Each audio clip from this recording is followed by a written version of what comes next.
Top quality और consistent performance के लिए सिर्फ सिल्वर पंप नाम याद रखना।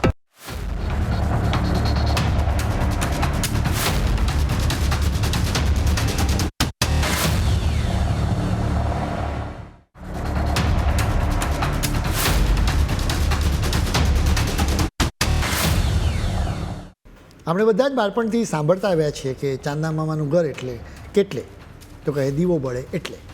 હવે ચાંદા મામાના ઘરે જવા માટે માનવજાતે એક મોટી છલાંગ લગાવી છે. ચંદ્ર પર માણસોને કાયમી વસાવવાની દિશામાં નાસાએ જોરદાર પગલું ભર્યું છે. અમેરિકન સમય મુજબ 1 એપ્રિલે નાસાએ પોતાના ઓર્ટિમસ 2 મિશનને સફળતાપૂર્વક લોન્ચ કરીને ઇતિહાસ રચી દીધો. 1972ના એપોલો યુગ પછી પહેલી વાર બન્યું છે કે જ્યારે માણસ ફરી એકવાર ચંદ્ર તરફ આગળ વધી રહ્યો છે. આ મિશનમાં 4 અવકાશયાત્રીઓ જોડાયા છે જેઓ ચંદ્રની ચારે બાજુ હાઈ સ્પીડ પ્રદક્ષિણા કરીને પૃથ્વી પર પાછા ફરશે. આ મુસાફરી કોઈ સામાન્ય પ્રવાસ નથી, પરંતુ અવકાશ વિજ્ઞાન માટે એક મોટી છલાંગ છે. આ મિશન 10 દિવસ સુધી ચાલશે. આ મિશનનો ખરો હેતુ આવનારા ભવિષ્યમાં માણસોને ફરીથી ચંદ્રની સપાટી પર ઉતારવાનો છે. આ મિશન અવકાશમાં નવા દ્વાર ખોલવાની પણ એક મજબૂત તૈયારીઓ છે. દાયકાઓ બાદ આખું વિશ્વ ફરી એકવાર આ સાહસને અદ્દરશ્વાસે નિહાળી રહ્યું છે. ફ્લોરિડાના આકાશમાં એક નવી ગર્જના ગુંજી ઉઠી. નાસાના કેનેડી સ્પેસ સેન્ટર પરથી 32 માળ જેટલા ઊંચા મહાકાય રોકેટે ઉડાન ભરી ત્યારે હજારો લોકો એકટસે જોતા રહ્યા. આસપાસના રસ્તાઓ અને દરિયા કિનારાઓ પર લાગેલી ભીડ જોઈને 1960 અને 1970ના દાયકાના એપોલો મિશનની યાદો તાજી થઈ ગઈ. 3 અમેરિકન અને 1 કેનેડિયન મુસાફરને લઈને આ રોકેટ હવે અંતરિક્ષના અનંત માર્ગ પર નીકળી ચૂક્યો છે. સફળ લોન્ચિંગ બાદ ઓરિયન ક્રૂ કેપ્સ્યુલ રોકેટના ઉપરના ભાગથી અલગ થઈને પૃથ્વીની ભ્રમણ કક્ષામાં પ્રવેશી ગયો છે. આ મિશનનો ખરો હેતુ અવકાશમાં ઓરિયન સ્પેસક્રાફ્ટની ક્ષમતા અને તેની સિસ્ટમનું ટેસ્ટિંગ કરવાનો છે.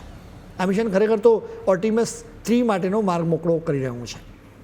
જો આ 10 દિવસનો પ્રવાસ સફળ રહેશે ને તો આગામી સમયમાં માણસ ફરી એકવાર ચંદ્રની ધરતી પર પગલાં મૂકશે. વિજ્ઞાન અને સાહસની આ એક એવી રોમાંચક સફર છે જે માનવ ઇતિહાસને હંમેશ માટે બદલી નાખવાની તાકાત ધરાવે છે. અવકાશના અંધકારને ચીરીને 4 અવકાશયાત્રીઓ હવે પૃથ્વીથી 4 લાખ કિલોમીટર દૂરની યાત્રા પર નીકળી ગયા છે. ચાલો હવે આ ઐતિહાસિક પ્રવાસીઓને મળીએ. આ 4 અવકાશયાત્રીઓની ટીમ બદલતી દુનિયાની એક નવી ઓળખ છે. આ મિશન એટલા માટે ખાસ છે કારણ કે તેમાં પહેલીવાર વિવિધતાનો અદ્ભુત સંગમ જોવા મળી રહ્યો છે. સૌથી પહેલાં વાત કરીએ તો પાયલટ વિક્ટર ગ્રોવરની. તેઓ ચંદ્ર મિશન પર જનારા ઇતિહાસના સૌથી પહેલા અશ્વેત અંતરિક્ષ યાત્રી છે. તેમની આ સફર દુનિયાભરના કરોડો લોકો માટે એક નવી આશા સમાન છે. તેમની સાથે છે મિશન સ્પેશિયાલિસ્ટ ક્રિસ્ટિના કોચ. તેઓ ચંદ્ર મિશનમાં સામેલ થનારા વિશ્વના પ્રથમ મહિલા છે. આ મિશન સ્ત્રી શક્તિની સફળતાની એક નવી ગાથા લખશે. આ ટીમમાં સામેલ મિશન સ્પેશિયાલિસ્ટ જેરેમી હેન્સન કેનેડાના નાગરિક છે. રસપ્રદ વાત એ છે કે જેરેમી માટે આ પહેલો સ્પેસ પ્રવાસ છે. મિશન કમાન્ડરનું નામ રીડ વાઇસમેન છે. આ 4 અવકાશયાત્રીઓનું લક્ષ્ય છે ચંદ્ર, જે વર્ષોથી માનવજાતને લલચાવતો રહ્યો છે. આ નજારો જોઈને એપોલો મિશનની સાથે જોડાયેલા લોકો પણ ગદગદિત થઈ ગયા છે. જેઓ દાયકાઓ પહેલાં આ જ રસ્તે નીકળ્યા હતા. પણ આ વખતે વાત કંઈક અલગ છે. આ માત્ર મુસાફરી નથી, પરંતુ વર્ષો જૂના ઇતિહાસને બદલવાની મથામણ છે. ઓર્ટિમસ 2 મિશન હવે એપોલો 13નો રેકોર્ડ તોડવા માટે જઈ રહ્યો છે. માણસ પૃથ્વીથી અત્યાર સુધી જેટલો દૂર ગયો છે, આ યાન એનાથી પણ ઘણું આગળ નીકળી જશે. ચંદ્રના એવા હિસ્સાઓમાં જ્યાં હંમેશા અંધકાર છવાયેલો રહે છે, ત્યાંથી પસાર થઈને આ અવકાશયાત્રીઓ પૃથ્વીથી સૌથી વધુ અંતર કાપવાનો નવો વર્લ્ડ રેકોર્ડ બનાવશે. આ સાહસ વિજ્ઞાનની દુનિયામાં એક નવો માઇલસ્ટોન સાબિત થશે. જોકે ખરો રોમાંચ તો ત્યારે આવશે જ્યારે આ યાન પૃથ્વી પર પાછું ફરશે. વાતાવરણમાં પ્રવેશતી વખતે આ સ્પેસક્રાફ્ટની ઝડપ કલાકના 40,000 કિલોમીટરની હશે. માનવ ઇતિહાસમાં આટલી ઝડપે કોઈપણ ક્રૂ મેમ્બરે મુસાફરી કરી જ નથી. જ્યારે આ યાત્રીઓ ચંદ્રના રહસ્યો ઉકેલીને ધરતી પર પગ મૂકશે ત્યારે દુનિયા માટે અવકાશ વિજ્ઞાનનો એક નવો સૂર્યોદય થયો હશે. જે સપનું આપણે વર્ષોથી જોયું હતું એ હવે હકીકત બનવા જઈ રહ્યું છે.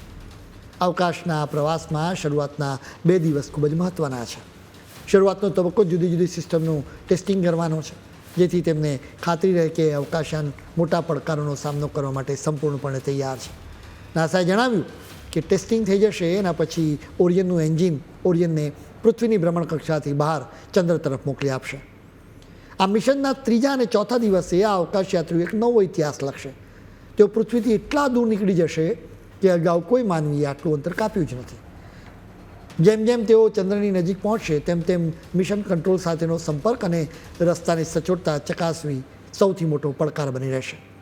પૃથ્વી પર બેઠેલા વૈજ્ઞાનિકોની નજર પડે પડના ડેટા પર ટકેલી હશે. આ મિશનનો સૌથી રસપ્રદ વળાંક ત્યારે આવશે જ્યારે ઓરિયન સ્પેસક્રાફ્ટ ચંદ્રના પાછળના ભાગમાં પહોંચે.